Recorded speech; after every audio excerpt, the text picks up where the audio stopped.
I just made the decision to abandon the Castilian Spanish dialect, the Spanish from Spain dialect, for the Mexican dialect. Let me tell you why. Yesterday I put up a video of me practicing Spanish and it was in the dialect from Spain. I got a comment about why I chose that dialect and why I'm not choosing a Latin American dialect. And my first response, because I spent a few months in Spain and I started learning Spanish a few months before that trip, and I knew that trip was planned, so it just felt like the most natural. I also have a friend in Spain and I get a free stay, so I imagine I'm going to visit more often. I really fell in love with Barcelona. But then I started thinking about it deeper and I realized, is it time for me to question that decision?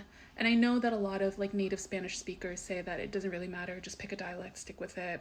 It's all intelligible to each other. The two dialects that I had started off really feeling appealed to was the Spanish from Spain dialect. Controversial opinion, I actually really like the list. And the Mexican dialect, because I felt like it was easier to understand. I felt like every time I heard it, my Spanish felt like it was making progress, versus every time I heard Spanish from Spain, I felt like I still couldn't understand anything despite making moderate effort to study. But also, I'm Egyptian, and I feel like there's a lot of commonalities between Egyptians and Mexicans. I know that there are videos comparing Latin America and the Arab world, and often people will say Lebanon is Colombia and Spanish from Spain is the Gulf, or modern standard Arabic, and Egyptian is Mexican.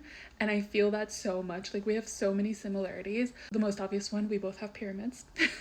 I know that historically Mexico is the Hollywood of Latin America. Egypt is the Hollywood of the Arabic speaking world. Mexicans are known to be funny. Egyptians are known to be funny. Very populous countries. I just feel like there are a lot of cultural similarities.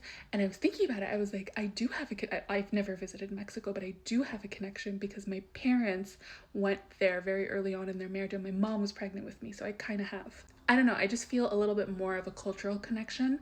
And I think that is more encouraging to learn the language. So from now, I'm going to mainly focus on studying in the Mexican dialect. And I think that's going to actually make my journey a lot easier. I still am going to consume content from all over the Spanish-speaking world because that's kind of my whole thing. I really love watching foreign movies, reading translated books, and the goal of learning Spanish is that it's going to open up so much of the world for me. So if you have any recommendations for Mexican YouTube channels, not just language learning channels, but just normal everyday content, podcasts. I listen to a lot of podcasts. I really enjoy listening to cultural podcasts, historical, narrative, audio documentary style, book reviews, film reviews, art criticism, all that. If you have any recommendations, please send it my way. Would love that.